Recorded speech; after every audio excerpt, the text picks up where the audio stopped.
దేవుడు మిమ్మల్ని మీ కుటుంబాలను ఆశీర్వదించునుగాక. దేవుడు మీ అందరికీ మంచి ఆరోగ్యమును ఆయుష్ను దయచేయునుగాక. దేవుడు మీ చేతుల కష్టాన్ని దీవించి అన్న వస్త్రాలు సమృద్ధిగా దయచేయునుగాక. మంచిది. ప్రియమైన సహోదరి సహోదరులారా, ఈరోజు చక్కని ఆత్మీయ పాఠాన్ని బైబిల్ నుంచి మనం నేర్చుకుందాం. ఎఫెసీయులకు రాసిన పత్రిక 4వ అధ్యాయము 27వ వాక్యం చదవండి. ఎఫెసీయులకు రాసిన పత్రిక 4వ అధ్యాయము 27వ వాక్యం. అపవాదికి చోటు ఇవ్వకండి. చాలు, అపవాదికి చోటు ఇవ్వకండి. ఈ వాక్యాన్ని ఆధారం చేసుకొని విలువైనటువంటి దేవుని మాటలు మనం నేర్చుకుందాం. ప్రియమైన దేవుని పిల్లలారా, మన జీవితాల్లో అపవాదికి చోటిస్తే ఏం జరుగుతుంది అనేది మనకి తెలియాలి. ఎందుకంటే చాలామందికి తెలియకనే అపవాదికి వారి హృదయాల్లో చోటిచ్చి జీవితాలని, కుటుంబాలని నాశనం చేసుకుంటున్నారు. కాబట్టి అపవాదికి చోటు మన హృదయాల్లో ఇస్తే ఏం జరుగుతుందో మీకు తెలిస్తే మీరు అపవాదికి చోటు ఇవ్వకుండా ఉంటారు. మీ మనసుల్లో దేవునికి మాత్రమే చోటిస్తారు. ప్రియమైన దేవుని పిల్లరా, అపవాది సాతానుకున్నటువంటి మరో పేరు. అపవాది, సాతాను, ఘట సర్పం, అపనింద పిశాచం, ఇవన్నీ కూడా సాతాను యొక్క పేర్లు. సాతాను యొక్క ఉద్దేశం ఏంటంటే దేవుని ప్రజలైనటువంటి క్రైస్తవులను లేదా విశ్వాసులను పాడు చేయటం. రెండవది సంఘాలను కూలద్రోయటం. మూడవది దేవుని నామానికి అవమానం కలిగించటం. వాడి ఉద్దేశం విశ్వాసులైన వారిని పాడు చేయటం, సంఘాలను కూలద్రోయటం, దేవుని నామానికి అవమానం కలిగించటం వాడి ఉద్దేశం. కాబట్టి వాడికి ఎవరైతే వారి హృదయాల్లో చోటిస్తారో అటువంటి వారి జీవితాలని, కుటుంబాలని వాడు పాడు చేస్తాడు. అటువంటి వారి జీవితాలను ఏం చేస్తాడు? పాడు చేసేస్తాడు. వాడికి మన మనసులో చోటిస్తే ఏం చేస్తాడంటే త్రాగుబోతులుగా మారుస్తాడు, తిండిబోతులుగా మారుస్తాడు, తిట్టుబోతులుగా మారుస్తాడు, తిరుగుబోతులుగా మారుస్తాడు, దొంగలుగా మారుస్తాడు, వ్యభిచారులుగా మారుస్తాడు, అబద్ధికులుగా మారుస్తాడు, హంతకులుగా మారుస్తాడు, అత్యాచారాలు చేసేవారుగా మారుస్తాడు, కబ్జాలు చేసేవారుగా మారుస్తాడు, మోసాలు చేసేవాడుగా మారుస్తాడు, ఇంకా రౌడీలుగా, గోండాలుగా, ఫ్యాక్షనిస్టులుగా, నక్సలైట్లుగా, ఉగ్రవాదులుగా కూడా మారుస్తాడు. ఇప్పుడు లోకములో నేను చెప్పినటువంటి వారందరూ ఉన్నారా లేరా? ఉన్నారా? వీళ్ళందరూ కూడా ఎవరికి వారి హృదయంలో చోటిచ్చారో తెలుసా? అపవాదికి. ఎలా చెప్పగలుగుతున్నారంటే నేను చెప్పినటువంటి ఈ లక్షణాలన్నీ కూడా అపవాది లక్షణాలు. వాడి క్రియలు ఇవి, వాడు తంత్రాలు ఇవన్నీ. వాడు ఈ యొక్క లక్షణాలతో, ఈ చెడ్డ లక్షణాలతో మనుషుల జీవితాలని, కుటుంబాలని నాశనం చేస్తున్నాడు. ప్రియమైన దేవుని పిల్లలారా, బైబిల్లో కూడా కొందరి జీవితాలని, కొందరు కుటుంబాలని ఇలాగే పాడు చేశాడు వాడు. దేవుని పిల్లల జీవితాలని, కుటుంబాలని పాడు చేశాడు. దానికి కొన్ని ఉదాహరణలు మీతో చెప్తాను. దేవుడు సృష్టించినటువంటి మొట్టమొదటి మనుషులు ఆదాము హవ్వలు కదండి. ఈ ఆదాము హవ్వలు పాపం చేయకమునుపు, దేవుని ఆజ్ఞ అతిక్రమించి పండు తినక మునుపు వారు ఎలా ఉన్నారంటే దేవునితో సహవాసం కలిగి ఉన్నారు. దేవుని సన్నిధిని వారు అనుభవిస్తున్నారు. దేవుడు ప్రతిరోజు కూడా వారితో ముచ్చటించేవాడు. అలా వారు దేవునితో సహవాసం కలిగి చక్కగా బ్రతుకుతున్నారు. ఎటువంటి బాధ, ఎటువంటి ఇబ్బంది, శోధన, ఎటువంటి రోగం, ఎటువంటి శ్రమలు, ఎటువంటి ఇబ్బందులు లేకుండా చక్కగా వాళ్ళు బ్రతుకుతున్నారు దేవునితో సహవాసంలో ఉంటూ. ఈ దేవునితో సహవాసంలో ఉంటే మరి అన్ని విషయాల్లో మనం క్షేమంగా ఉంటాం కదండి, అవునా కదా? చక్కగా క్షేమంగా నెమ్మది కలిగి సుఖంగా బ్రతుకుతున్నారు, సంతోషంగా ఉన్నారు. అలా దేవునితో సహవాసం చేస్తున్నటువంటి వారిని దేవుని నుంచి విడదీయాలనుకున్నాడు సాతాను. విడదీయాలనుకుని ఏం చేశాడంటే, ఆ ఏదెను తోటలోకి సర్పరూపంలో వచ్చి, సర్పాన్ని ధరించుకొని సర్పరూపంలో వచ్చి ఏం చేశాడంటే, ఆదాము లేని సమయంలో హవ్వతో మాట్లాడాడు. ఇది నిజమా? దేవుడు ఈ తోట చెట్లలో ఏ పండుని తినొద్దని చెప్పాడా అని ఆమెని, ఇది నిజమా అని ఆమెకి ఏం కలిగించాడు? అనుమానం కలిగించాడు. ఆ తర్వాత ఆమె దేవుడు మాతో చెప్పాడు, తోట చెట్లలో అన్ని పండ్లు తినొచ్చు కానీ తోట మధ్యలో ఉన్న ఒక పండు తినొద్దని చెప్పాడు, దాన్ని ముట్టుకోవద్దని చెప్పాడు, దాని తినుదినమున చనిపోతామని చెప్పాడు అని చెప్పేసి ఆమె సాతానుతో చెప్పింది. అప్పుడు సాతాను అన్నాడు, మీరు చావనే చావరు అన్నాడు. ఏమన్నాడు? మీరు చావనే చావరు అంటే అక్కడ అబద్ధం చెప్తున్నాడు. ఫస్ట్ ఏం కలిగించాడు? అనుమానం కలిగించాడు. రెండోసారి ఏం చేస్తున్నాడు? అబద్ధం చెప్తున్నాడు. మీరు చావనే చావరు, ఎందుకంటే మీరు ఆ పండు తిను దినమున మీ కన్నులు తెరవబడతాయి, మంచి చెడులు మీరు గ్రహిస్తారు, దేవదూతల వలె మీరు మారిపోతారు అని వాడు ఆ విధంగా అవ్వతో చెప్పటం, ఆ అవ్వకి ఆ మాటలు ఆకర్షణీయంగా అనిపించి ఆమె ఏం చేసింది? ఆ చెట్టు వైపు చూసి ఆ పండు ఆహారానికి మంచిదని, వివేకమిచ్చు రమ్యమైన చెట్టు అని, ఆ పండ్లలో కొన్ని తీసుకొని ఆమె ఏం చేసింది? తినేసింది. ఎందుకంటే ఆమెకు మనసులో ఏం కలిగింది? ఆహా, దేవుడు మమ్మల్ని మోసం చేస్తున్నాడు. ఏంటి? దేవుడు మమ్మల్ని మోసం చేస్తున్నాడు, మేము ఈ పండు తింటే దేవదూతల్లాగా మారిపోతామని ఆయన తెలిసే మమ్మల్ని ఈ పండు తినొద్దని చెప్పాడన్నమాట అని తన మనస్సులో దేవుని మీద చెడ్డ అభిప్రాయం కలిగింది. ఎవరి మాటల వలన? సాతాను మాటల వలన. అంటే సాతాను హవ్వని ప్రేరేపించిందా? దేనికి ప్రేరేపించింది? దేవునికి వ్యతిరేకమైన పనిని చేయటానికి. దేవునికి అవిధేయురాలుగా మార్చేసింది హవ్వని మొట్టమొదటిగా కదా. ఆ మాటలు విని ఆ మాటలకి లోబడిపోయి దేవుడు తినవద్దు అన్న పండు తినేసేసింది. ఆ విధంగా ఆమె తినటమే కాకుండా కొన్ని పండ్లు తీసుకొచ్చి తన భర్త ఆదాముకు కూడా ఇచ్చింది కదా. ఇప్పుడు వాళ్ళిద్దరికి ఘర్షణ జరగలేదా? ఆదాముకి హవ్వకు ఘర్షణ జరగలేదా? హవ్వా, ఏంటి ఈ పండ్లు తీసుకొచ్చావు? ఎందుకు ఈ పండ్లు తీసుకొచ్చావు? దేవుడు ఈ పండ్లు తినొద్దని చెప్పాడు కదా అని ఆయన వాదించున్నాడా? వాదించుంటాడు, వాదన జరిగింది. కానీ బైబిల్ అవన్నీ రాయబడవు. ఎందుకంటే అవన్నీ రాయాలంటే బైబిల్ చాలా పెద్ద పుస్తకం అయిపోతుంది. ఈ 66 పుస్తకాలు చదవటానికి మనకి టైము తిరిగి సరిపోవట్లేదు కదండి. అందుకే కొన్నిటిని కుదించి రాశాడు.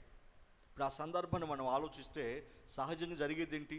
దేవుడు ఈ పండు తినొద్దన్నాడు, ఎందుకు తిన్నావు అని ఆదాము ఆమెను ప్రశ్నించుంటాడా లేదా? అప్పుడు ఆమె ఏమంది? లేదు, ఈ పండ్లు తింటే దేవుడు మనం చచ్చిపోతామని చెప్పాడు కదా, మరి నేను చనిపోలేదే, నేను బ్రతికే ఉన్నాను కదా. అంటే దీన్ని బట్టి నీకేమర్థం అవుతుంది ఆదాం? దేవుడు మనతో అబద్ధం చెప్పాడు, దేవుడు మనల్ని మోసం చేశాడు. ఎందుకంటే ఈ పండ్లు తింటే మన కళ్ళు తెరవబడతాయని, మనం మంచి చెడులను గుర్తెరుగుతామని, మనం దేవదూతల వల్లే మారిపోతామని దేవుడే ఈ విధంగా మనల్ని మోసం చేశాడు. అంటే అపవాది మాటలు విని ఆదాము హవ్వలు ఏం చేశారు? దేవుణ్ణి మోసగానిగా, అబద్ధికునిగా, ఆయన్ని అన్యాయస్తునిగా అపార్థం చేసుకుని తినవద్దు అని చెప్పిన పండును తినేసి ఏం చేశారు?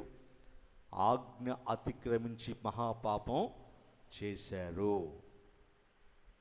కాబట్టి వాళ్ళు ఆజ్ఞ అతిక్రమించి పాపం చేయటం వలన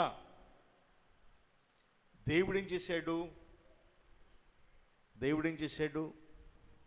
వాళ్ళ దగ్గరికి వచ్చి ఆదాం ఆదాం అని కేకేశాడు కదండి.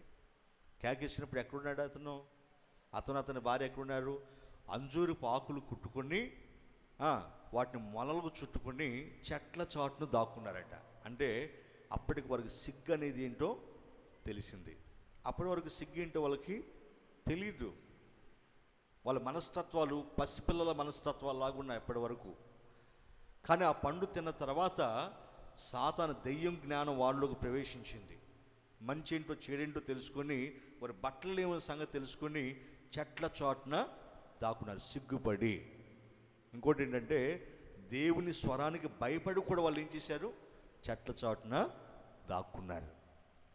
అప్పుడు దేవుడు అడిగాడు, చెట్టు చాటుకి ఎందుకు వెళ్ళావు అంటే, నాకు బట్టలు లేవు కదా అని అన్నాడు. నీకు బట్టలు లేవని సంగతి నీకు తెలియజేసిన వాడెవడు? చూసారా, దేవుడు ప్రశ్నించాడు.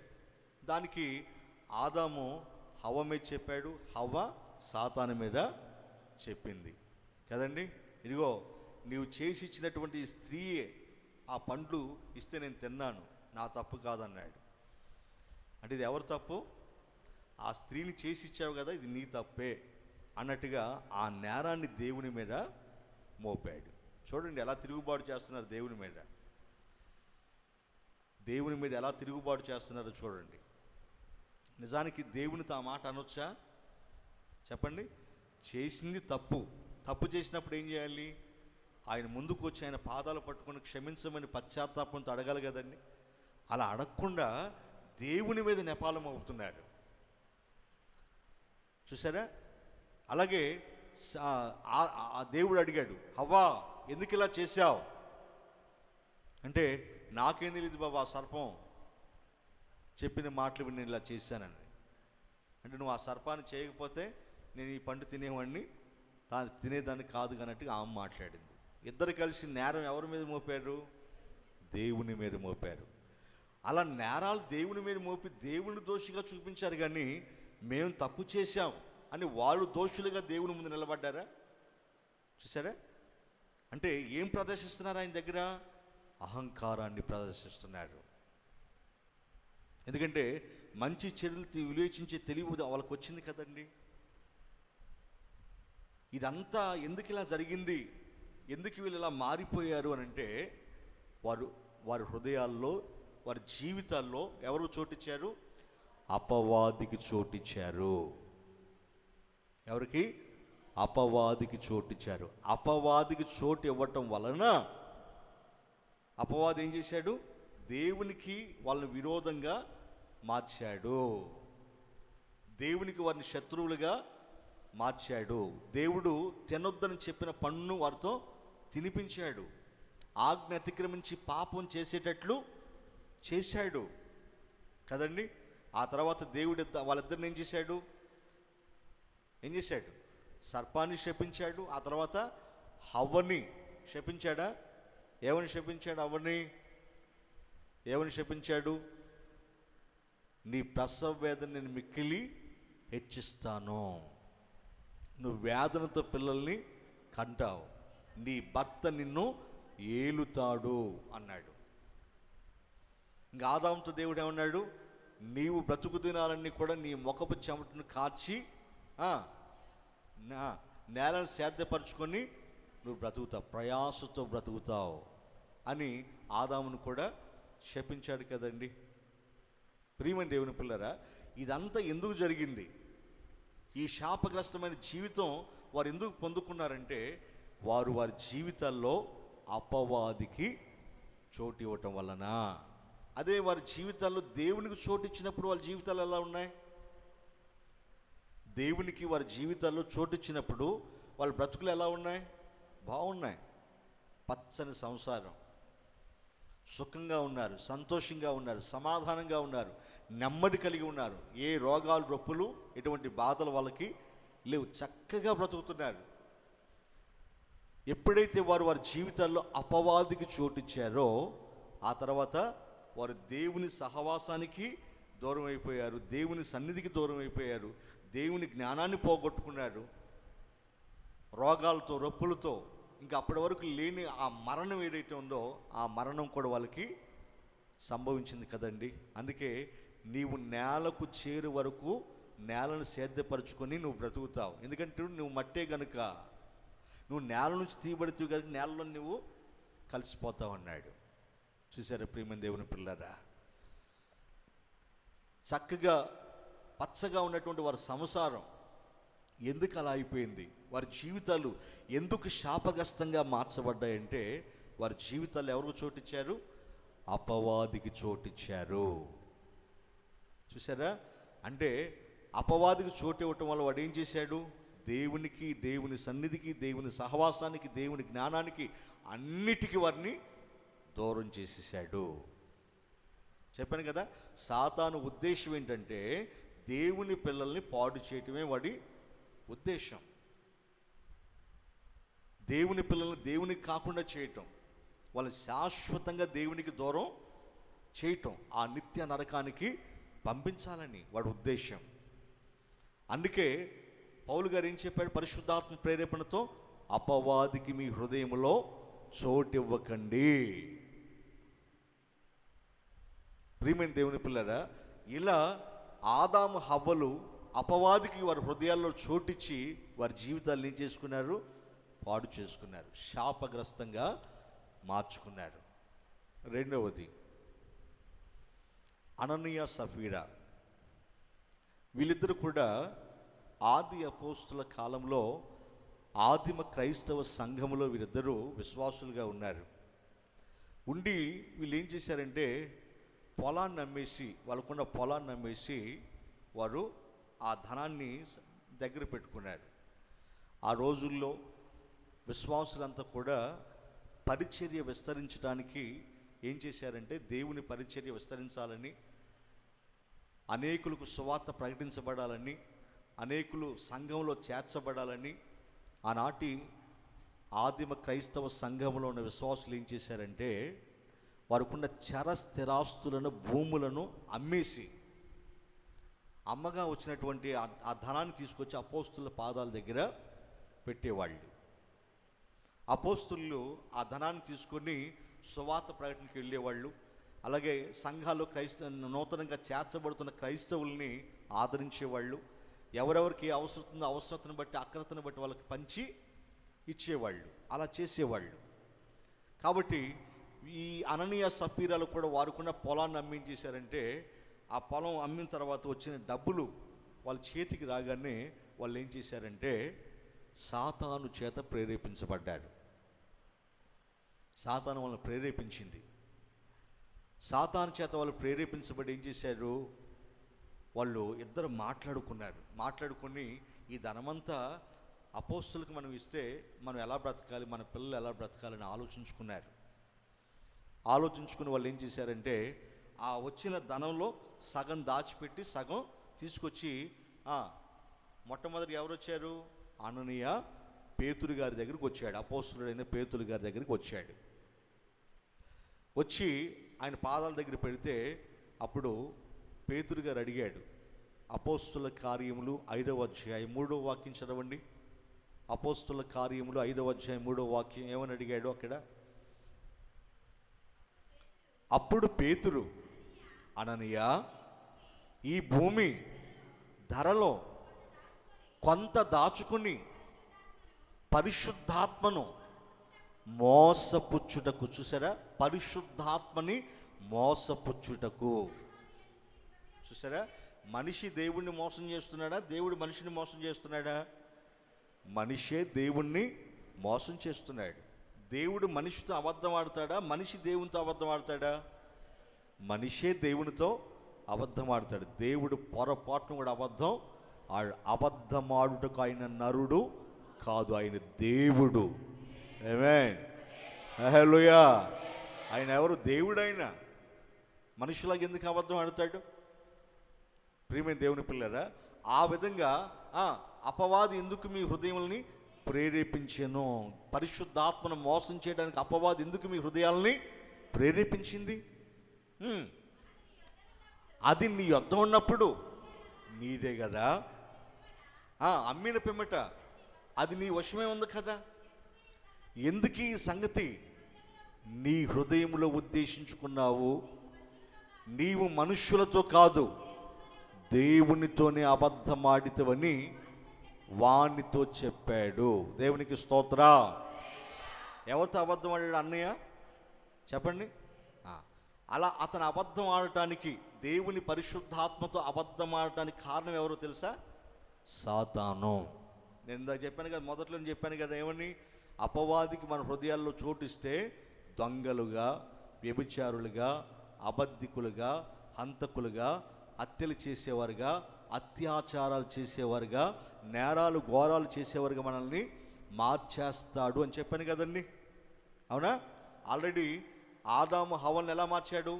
అవిధేయులుగా, దేవునికి అవిధేయులుగా మార్చాడు. దేవునికి అబద్ధాలు చెప్పేటట్లు చేశాడు. దేవుని మీదే నేరాలు మోపేటట్లు చేశాడు. దేవుని మీద తిరుగుబాటు చేసేటట్లు చేశాడు ఆదాము హవ్వల్ని. ఇక్కడ అననీయ సప్పీరాలతో ఏం చేపిస్తున్నాడు? దేవునితో అబద్ధమాడిస్తున్నాడు. ఏమాడిస్తున్నాడు? అబద్ధమాడిస్తున్నాడు. ఎందుకంటే సాతాను అబద్ధాలకు జనకుడు. జనకుడు అంటే తండ్రి. ప్రతి అబద్ధం వాడి నుంచే పడుతుంది. అబద్ధాలకు జనకుడు వాడు. అంటే అబద్ధాలు ఆడే వాళ్ళని ఎవరో పిల్లలు చెప్పండి. అబద్ధం ఆడే వాళ్ళని ఎవరు పిల్లలు? సాతాను పిల్లలు. సత్యాన్ని చెప్పుకునేవారే దేవుని పిల్లలు. అబద్ధం ఆడేవాళ్ళు దేవుని పిల్లలు కాదు, కానేరరు. ఉంది కదా, బైబిల్లో ఉంది కదా, చదవండి ఆ మాట. యోహాను శుభవార్త 8వ అధ్యాయము 44వ వాక్యం చదవండి. యోహాను శుభవార్త 8వ అధ్యాయం 44వ వాక్యం. మీరు మీ తండ్రి యొక్క అపవాది సంబంధులు, మీ తండ్రి దురాశలు నెరవేర్చగోరుచున్నారు.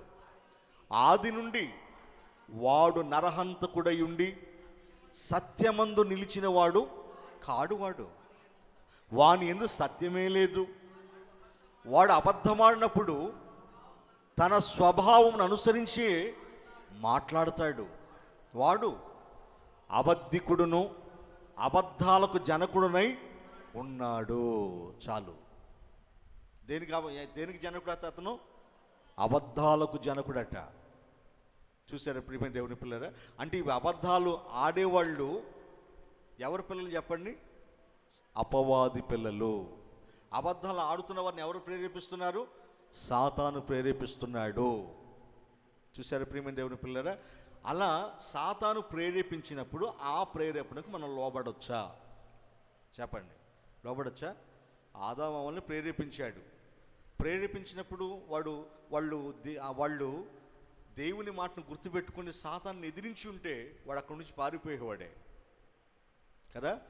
కానీ వాళ్ళు లోబడ్డారు, అందుకు వారు పాపం చేయాల్సి వచ్చింది. అలాగే అననీయ సప్పీరాలను కూడా వాడు అలాగే ప్రేరేపించాడు. వాళ్ళు కూడా ఆ ప్రేరేపణకి లోబడిపోయారు. అదే లోబడకుండా ఉన్నట్టయితే ధనాపేక్ష సమస్త కీడులకు మూలమని దేవుడు చెప్పాడు కదా అని ఆ మాట జ్ఞాపకం చేసుకొని వాళ్ళు లోబడకుండా ఉంటే ఆ తప్పు చేసి ఉండేవాళ్ళు కాదు. అలా అంటూనే ఉన్నాడు. అననీయ ప్రాణాలు పేతురు గారి పాదాల మీద పడి ప్రాణాలు విడిచాడు. అక్కడ ఉన్నటువంటి పడుచు వాళ్ళంతా కూడా యవనస్తులు వచ్చేసి అసలు శవాన్ని తీసుకెళ్ళి పాతి పెట్టి వచ్చాడు. ఇది తెలియక 3 గంటలకి, ఇంచుమించు 3 గంటలకి తన భార్య వచ్చింది అక్కడికి. ఏంటి ఎల్లుని కాడే ఉన్నాడు, ఇంకా రాలేదేంటి, ఏం జరుగుతుంది అని తన భార్య 3 గంటల సేపటి తర్వాత వచ్చింది. ఏం జరుగుతుంది, ఎక్కడున్నాడు ఈయన అని వస్తే తన భార్యను కూడా పేతురు గారు అడుగుతున్నాడు. ఆ భూమిని ఇంతకే అమ్మారా సఫీరా? ఆ భూమిని ఇంతకే అమ్మారా సఫీరా? ఎందుకంటే ఆమెన నిజం చెప్తుందేమో, ఆమెనా నిజం చెప్తుందేమో అని అడుగుతున్నాడు పేతురు గారు. అందుకు ఆమె అవును ఇంతకీ అమ్మాము. ఆమె కూడా ఏం చేస్తుంది? అబద్ధం ఆడుతుంది. అంటే వీళ్ళిద్దరూ కూడా సాతాను ప్రేరేపణకి లోబడి ఎవరితో అబద్ధం ఆడుతున్నారు? దైవజనుడితో అబద్ధం ఆడుతున్నారు. అంటే దైవజనుడితో అబద్ధం ఆడుతున్నాడంటే దైవజనుల ఆత్మ ఉంటుంది, దేవుని ఆత్మ. అంటే పరిశుద్ధాత్మతో వీళ్ళు అబద్ధమాడుతూ పరిశుద్ధాత్మనే మోసం చేస్తున్నారు. అంటే అబద్ధాలు ఆడే వాళ్ళందరూ ఎవరు మోసం చేస్తున్నారు చెప్పండి?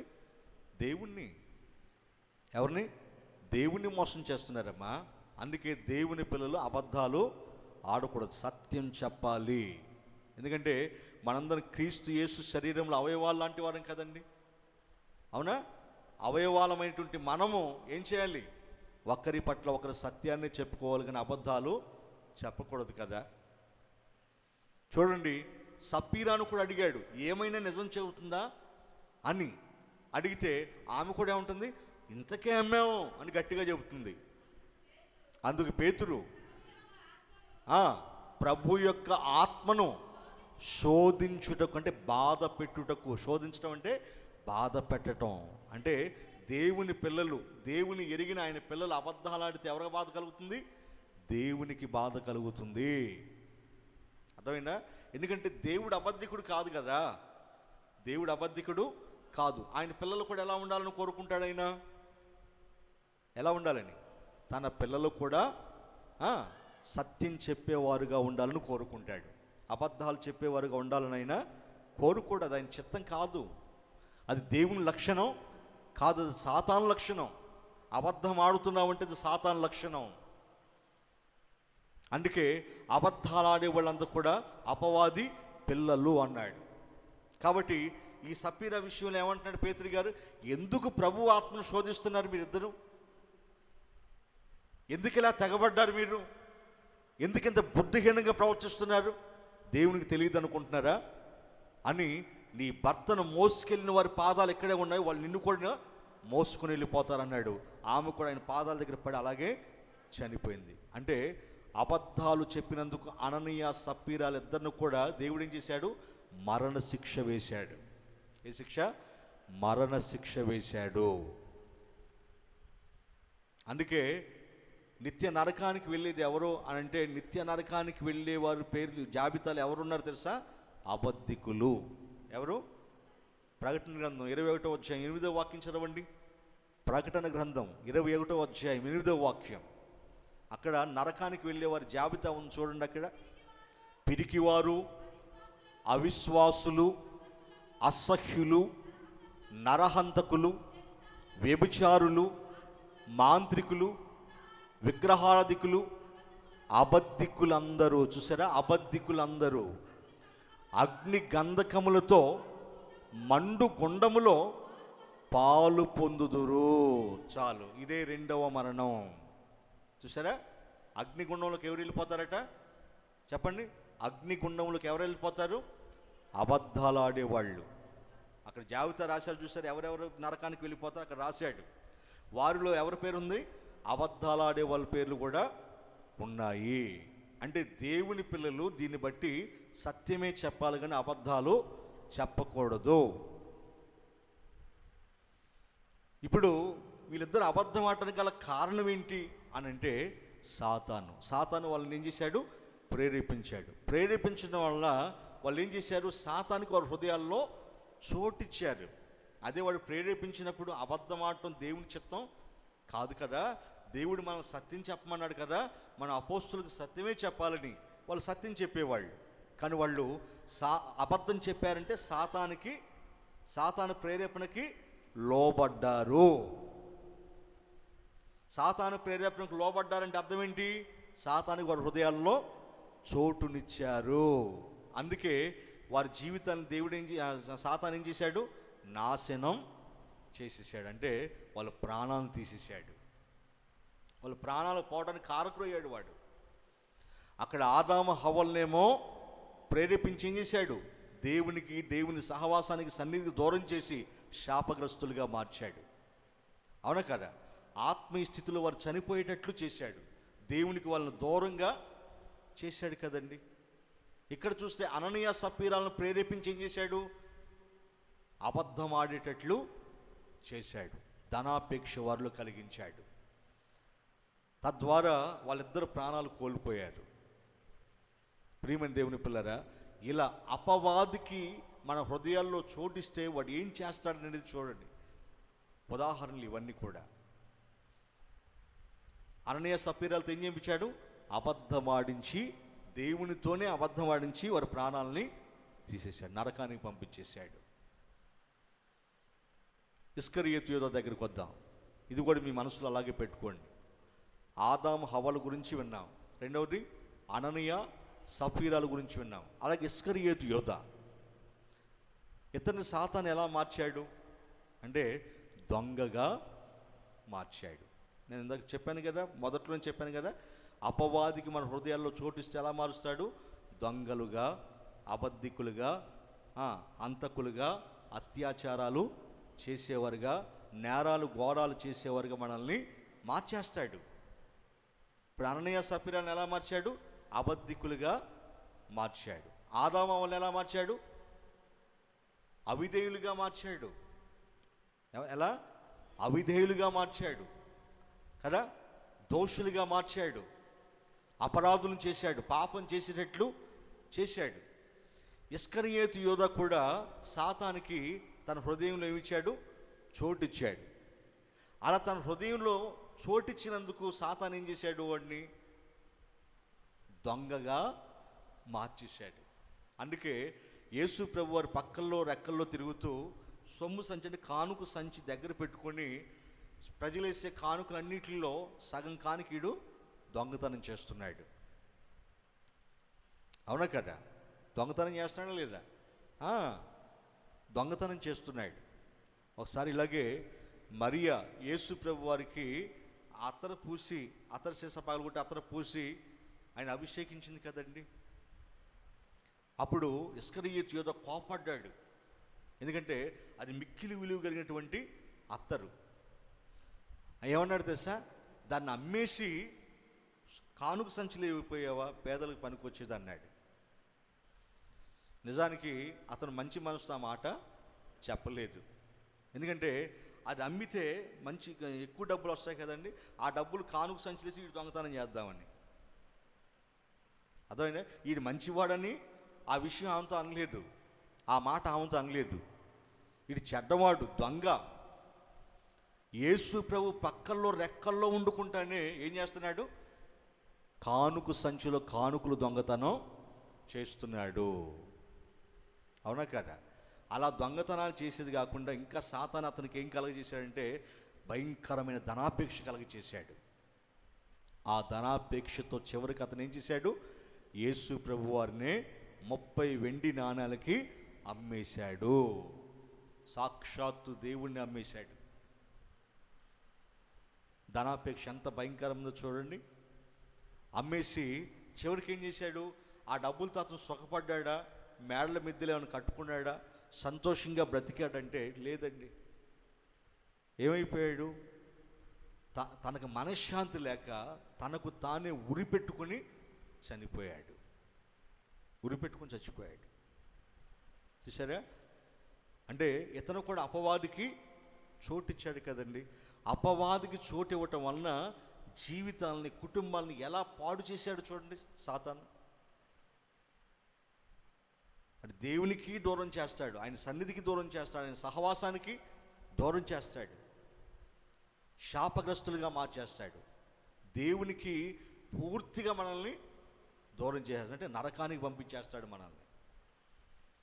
ప్రియమైన సహోదరి సహోదరులారా, ఇస్కరియోతు యోధా జీవితాన్ని కూడా మనం ఒకసారి ఆలోచిస్తే అపవాదికి తన జీవితంలో చోటిచ్చి, తన హృదయంలో చోటిచ్చి తన జీవితాన్ని నాశనం చేసుకున్నాడు కదా. ఇట్లా అపవాదికి ఎవరైతే చోటిస్తారో వారి హృదయాల్లో వారందరి జీవితాలను వాడు అలాగే నాశనం చేస్తాడు. ఎవరి కుటుంబాల్లో వాడికి చోటిస్తారో వాళ్ళందరి కుటుంబాలను అలాగే నాశనం చేస్తాడు. ఒక్కరిని కూడా సుఖంగా బ్రతకనివ్వడు. ఎందుకంటే దేవుని పిల్లల్ని దేవునికి కాకుండా చేయటమే వాడి ఉద్దేశం. విశ్వాసుల్ని పాడు చేయటమే వాడి ఉద్దేశం. దేవుని సంఘాలను కూలదోయటమే వాడి ఉద్దేశం. దేవుని నామానికి చెడ్డ పేరు తేటం వాడికి ఉద్దేశం. ప్రియ సహోదరి సహోదరుడా, ఇదిగో ఆదాము హవ్వలు వారి జీవితాల్లో అపవాదికి చోటిచ్చి వారి జీవితాలని శాపగ్రస్తంగా మార్చుకున్నారు. అవునా? అననీయ సప్పీరాలు వారి జీవితాల్లో చోటిచ్చి వారి ప్రాణాలని కోల్పోయారు. ఇస్కరియోతు యోధ అపవాదికి తన జీవితంలో చోటిచ్చి తన ప్రాణాన్ని కోల్పోయాడు కదా. అలాగే దావీదు గారు ఉన్నాడు. దావీదు గారు కూడా ఒకసారి సాతాను చేత ప్రేరేపించబడ్డాడు. ఎప్పుడు? బత్షెబా స్నానం చేసేటప్పుడు ఆమెను చూశాడు. చూసిన వెంటనే ఆయనకి మనసులో ఈ ఉద్దేశం లేకపోతే ఏం చేయాలి? వెంటనే తన ముఖం తిప్పుకోవాలి కదండి, తన చూపు తిప్పేసుకోవాలి కదండి. అలా కాకుండా అలాగే ఆ వైపు చూసి చివరికి ఆమెను ఇంటికి పిలిపించుకొని ఆమెతో వ్యభిచారం చేశాడు కదండి. ఆ వ్యభిచార పాపం, ఆ నిందను తొలగించుకోవడానికి ఏం చేశాడు? తన భర్త ఊరియాని యుద్ధంలో ముందు పెట్టించి చంపించాడు. అంటే ఎన్ని తప్పులు చేశాడు ఆయన? ఎన్ని తప్పులు చేశాడు చెప్పండి? ఎన్ని? 2 తప్పులు చేశాడు. ఒకటి, ఆమెతో వ్యభిచారం చేశాడు. రెండవది, ఆమె భర్తని చంపించాడు. అంటే దావీదు అంతటి వాడే అపవాదికి తన హృదయంలో చోటిస్తే ఏం జరిగింది? దావీదుని ఎలా మార్చేసింది? ఒక వ్యభిచారిగా, ఒక హంతకునిగా మార్చేసింది. చూసారా ప్రియమైన దేవుని పిల్లరా? దావీదు అంతటి వాడు. దావీదు ఎటువంటి వాడు?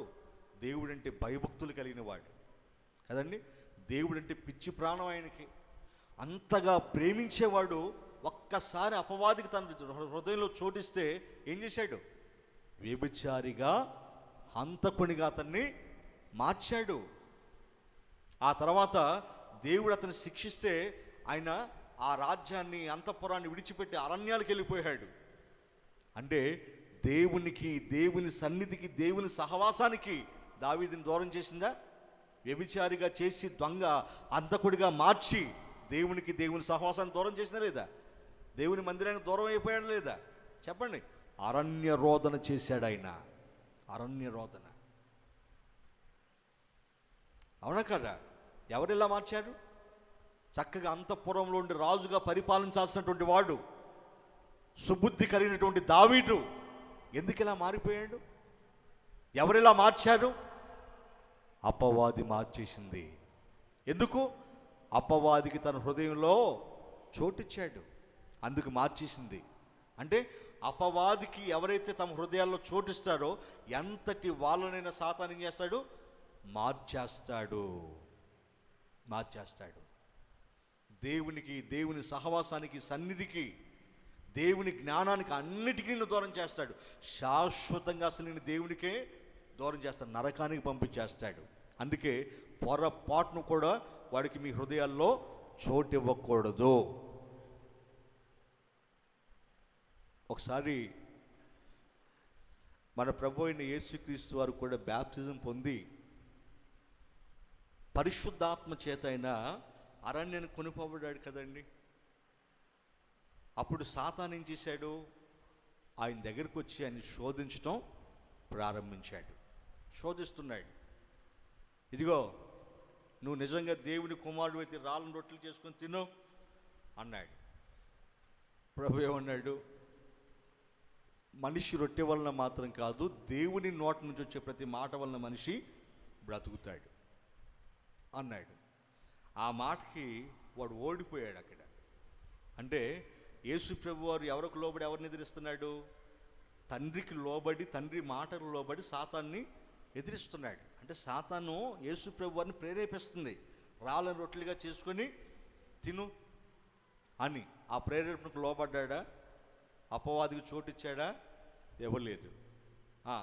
ఎత్తైనటువంటి దేవాలయ శిఖరం మీద తీసుకెళ్ళి ఇక్కడ నుంచి దూకు, దేవదూతలు నీ పాదాలకు రాయి తగలకుండా కాపాడుతారు అని అంది.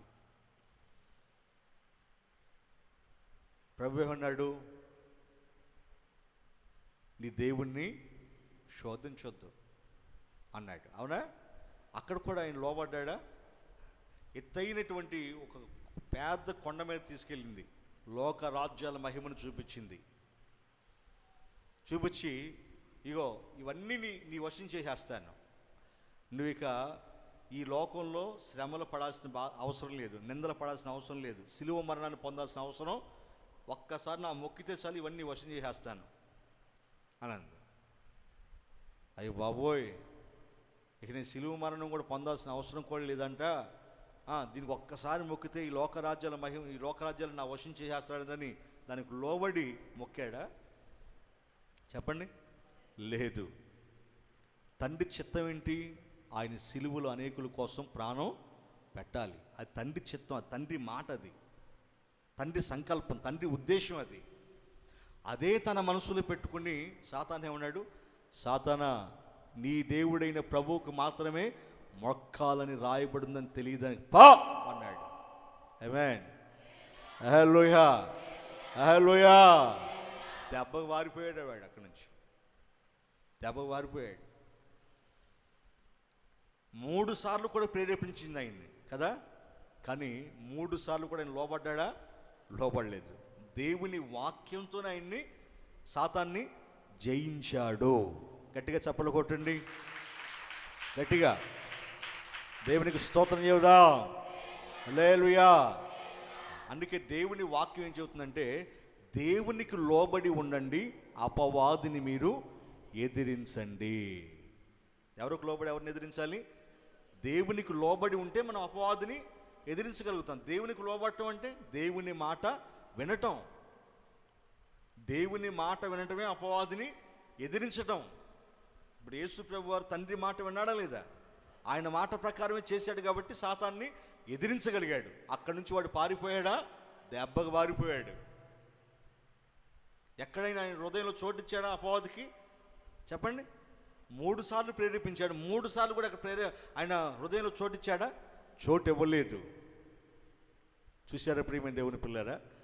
మీరు కూడా మన ప్రభు అయిన యేసుక్రీస్తు వల్లే ఏం చేయాలి? మీ హృదయంలో దేవునికి తప్ప సాతానికి చోటు ఇవ్వకూడదు. అందుకే యేసు ప్రభు అంటారు కదా, నా తండ్రి చిత్తము నెరవేర్చుటకి ఈ భూమి మీదకి నేను పరలోకం నుంచి వచ్చాను. ఆమేన్. హల్లెలూయా. మన బ్రతుకు దినాలన్నీ కూడా మన హృదయంలో అపవాదికి చోటు ఇవ్వకూడదు. వాడు ప్రేరేపిస్తాడు మనల్ని, వాడు ప్రేరేపిస్తాడు. తాగుబోతులుగా ప్రేరేపిస్తాడు, తిండిబోతులుగా ప్రేరేపిస్తాడు, తిట్టుబోతులుగా ప్రేరేపిస్తాడు, తిరుగుబోతులుగా ప్రేరేపిస్తాడు, దొంగతనాలు చేయడానికి ప్రేరేపిస్తాడు, వ్యభిచారం చేయడానికి ప్రేరేపిస్తాడు, హత్యలు చేయడానికి ప్రేరేపిస్తాడు, అత్యాచారాలు చేయడానికి ప్రేరేపిస్తాడు. ఇలా రకరకాలుగా ప్రేరేపిస్తాడు వాడు. అలా ప్రేరేపించినప్పుడు ఆ ప్రేరేపణకు మనం లోబడ్డామా వాడికి మనం చోటిచ్చినట్లే. ఆ ప్రేరేపణకు లోబడకుండా దేవుని వాక్యాన్ని జ్ఞాపకం చేసుకోండి, దొంగతనం చేయి అని ప్రేరేపించాడు అనుకో సాతాను, మనం ఏం చేయాలి? దొంగతనాలు చేయొద్దని దేవుడు చెప్పాడు కదా అని ఆ మాటను జ్ఞాపకం చేసుకొని మనం ఆ దొంగతనం చేయకూడదు. వ్యభిచారం చేయడానికి ప్రేరేపిస్తాడు, దేవుడు ఏం చెప్పాడు? వ్యభిచరించొద్దు అని చెప్పాడుగా. అలా మనం వాక్యాన్ని జ్ఞాపకం చేసుకోవటం, సాతాన్ని ఎదిరించటం, ఇలా చేయాలి. వాడికి ఎప్పటికీ మన హృదయంలో చోటు ఇవ్వకూడదు. మనం చనిపోయేంత వరకు మన హృదయంలో వాడికి చోటు, ఒక్కసారి చోటిచ్చావా అంతే, జీవితాన్ని, కుటుంబాన్ని సర్వనాశనం చేసేస్తాడు. సర్వనాశనం. నిన్ను దేవునికి బహుదూరం చేసేస్తాడు. శాశ్వతంగా నిన్ను దేవునికి దూరం చేసేస్తాడు, నరకానికి పంపించేస్తాడు. అందుకే నా ప్రియ సహోదరి సహోదరులారా, నా 2 చేతులు జోడించి మీ దండం పెట్టి చెబుతున్నాను, మీ జీవితంలో ఎప్పుడు అపవాదికి చోటివ్వద్దు. దేవునికి మాత్రమే మీ హృదయంలో చోటివ్వండి. ఆయనకు చోటిస్తే మీ జీవితాలు బాగుంటాయి, మీ కుటుంబాలు బాగుంటాయి. మీరందరూ దేవుని రాజ్యంలో ఆయనతో యుగ యుగాలు నివసిస్తారు. ఆ భాగ్యాన్ని కోల్పోవద్దు. కాబట్టి మీలో ఎవరు కూడా అపవాదికి చోటివ్వద్దు. అపవాదికి చోటిస్తే వాడు మనల్ని ఎలా మార్చేస్తాడో, ఎలా వాడుకుంటాడో, ఎలా మనల్ని దేవునికి దూరం చేస్తాడో, మనల్ని ఎలా నాశనం చేస్తాడో ఇవన్నీ మీరు తెలుసుకున్నారు. కాబట్టి మీ బ్రతుకు దినాలన్నీ కూడా మీ హృదయంలో ఎవరు చోటివ్వాలి? దేవునికి చోటు ఇవ్వండి. అప్పుడు మీ జీవితాలు, మీ కుటుంబాలు బాగుంటాయి. దేవుడు మిమ్మల్ని, మీ కుటుంబాలని ఆశీర్వదించునుగాక. ఆమేన్.